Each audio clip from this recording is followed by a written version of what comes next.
Gather we will, each in search of a thrill, a reason for feeling the needing to kill, to stop what's happening, to silence the screams, to not be afraid, to sleep and dream, to feel and control and to take it all back, to fall into peace as the sky turns to black.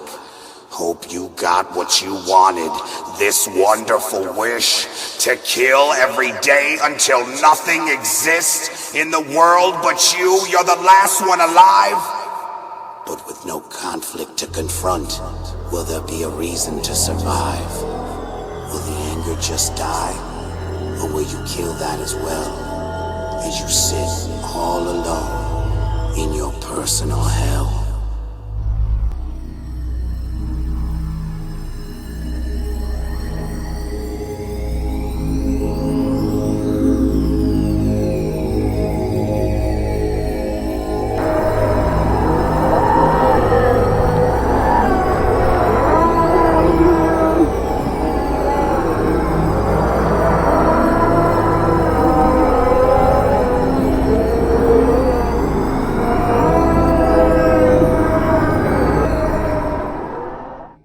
One Gnostic mythos describes the declination of aspects of the divine into human form. Sophia, Greek, lit. Wisdom, the demiurge's mother and partial aspect of the divine pleroma or fullness, desired to create something apart from the divine totality, without the receipt of divine assent. In this act of separate creation, she gave birth to the monstrous demiurge and, being ashamed of her deed, wrapped him in a cloud and created a throne for him within it. The demiurge, isolated, did not behold his mother, nor anyone else, and concluded that only he existed, ignorant of the superior levels of reality. The demiurge, having received a portion of power from his mother, sets about a work of creation in unconscious imitation of the superior pleromatic realm. He frames the 7 heavens, as well as all material and animal things, according to forms furnished by his mother, working, however, blindly and ignorant even of the existence of the mother who is the source of all his energy. He is blind to all that is spiritual, but he is king over the other 2 provinces. The word demiurgos properly describes his relation to the material. He is the father of that which is an animal like himself. Thus Sophia's power becomes enclosed within the material forms of humanity, themselves entrapped within the material universe, The goal of Gnostic movements was typically the awakening of this spark, which permitted a return by the subject to the superior, non-material realities which were its primal source. A lion-faced deity found on a Gnostic gem in Bernard de Montfaucon's L'Antiquite Expliqué representien figures may be a depiction of the demiurge. Now the Archon, ruler, who is weak has three names. The first name is Yaldabaoth, the second is Sclus, fool, and the third is Samael. And he is impious in his arrogance which is in him.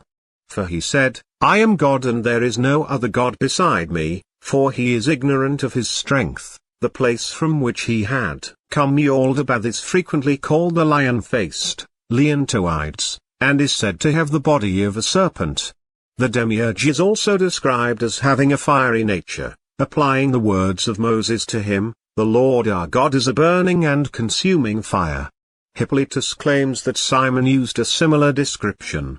Under the name of Nebro, rebel, Yaldabaoth is called an angel in the apocryphal Gospel of Judas.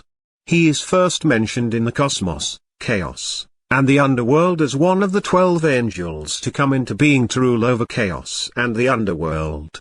And it is said his face flashed with fire and his appearance was defiled with blood. Nebro creates 6 angels in addition to the angel Sclus to be his assistants. These 6, in turn, create another 12 angels, with each one receiving a portion of the heavens. Gershom's Golem, the third genius in this field, more specifically the genius of precision, has taught us that some of us were wrong when they believed that Yaldabaoth means son of chaos, because the Aramaic word Bayuta in the sense of chaos only existed in the imagination of the author of a well-known dictionary. This is a pity because this name would suit the demiurge who rose from chaos. And perhaps the author of the untitled document did not know Aramaic and also supposed as we did once, that both had something to do with Tohuwabon, one of the few Hebrew words that everybody knows. It would seem then that the Orphic view of the demiurge was integrated into Jewish Gnosticism even before the redaction of the myth contained in their original Apocryphon of John. Phanes is represented with the mask of a lion's head on his breast, while from his sides the heads of a ram and a buck are budding forth, his body is encircled by a snake. This type was accepted by the Mithras mysteries, to indicate Aion, the new year, and Mithras, whose numerical value is 365. Sometimes he is also identified with Jahadonai, the creator of their Hebrews. His hieratic attitude indicates Egyptian origin. The same is true of the monstrous figure with the head of a lion, which symbolizes time, chronos. In Mithraism, Alexandrian origin of this type is probable. The angelic name Ariel, Hebrew, the Lion of God, has also been used to refer to the demiurge and is called his perfect name. In some Gnostic lore, Ariel has been called an ancient or original name for Yaldabaoth. The name has also been inscribed on amulets as Ariel Yaldabaoth, and the figure of the Archon inscribed with Ariel. Opinions on the devil, and his relationship to the demiurge, varied.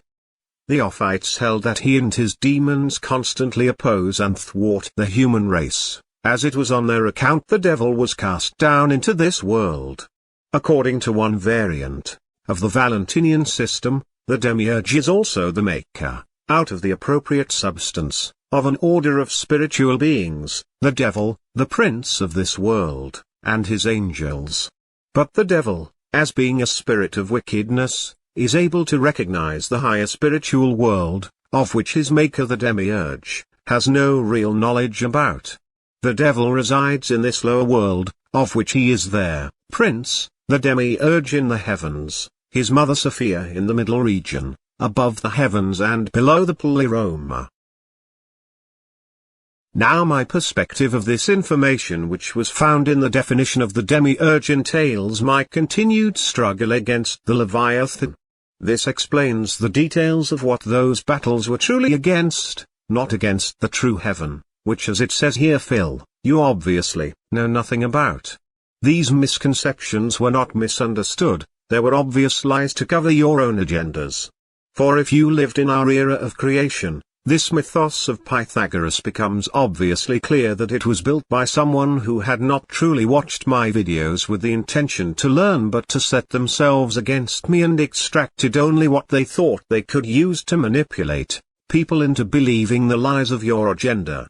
This is basically the aftermath of heaven's fault to these entitlements you think bind us to adhering that led to the rise of the iron-fisted control of the Greek gods who you made to be vessels of higher density plane-based forms through which you could rule through. All these Sophia, Yaldabaoth, demiurge shite names or whatever you call them, but all I see are the schemes of the whore of Babylon, the beast, and Satan. Or you Phil, Gabriel and the third unknown accomplice? Those three again, considering two of the 7 fallen angels fell first, Uriel and myself, then Azazel and Samael fell to Michael in the second war, then Uriel was released from his sentence as the angel of death when the Son was given the keys of life and death. So that makes it 4, then there was an inner argument among you and one was cast down by the other 3 as Ra, who became so drunk on power to rule over mankind. That leaves us with 3 of the fallen angels left walking the earth until its destruction, and then you will have to wait outside the gates until the end of time. You all really want to reach God to try and manipulate your schemes though? Even though he sat there and worked his own agenda right through you all, playing with you like puppets that think they're skilled at this, but okay fine, you wanna go and meet the man. Only one way that will happen and you got to die to do it. Everything else, as you can tell, is fallible and corrupted. God does not appear to anyone to speak to them, nor can they be in his presence while alive from what I know firsthand. All that other stuff that happened to Moses and Abraham, that was them, but if you want to use me to get to him you got to die, that's all there is to it. Ain't no other way, and no deception will work either, otherwise you won't be truly in his presence, you'll be in the presence of your version of him, not truly him that is beyond existence. Why do you think I had to understand him the way I did, and can't directly talk to him? But I know I'm on the right track as far as finding the source of all this, cause the retaliation is getting stronger and the identities are becoming clearer. Cause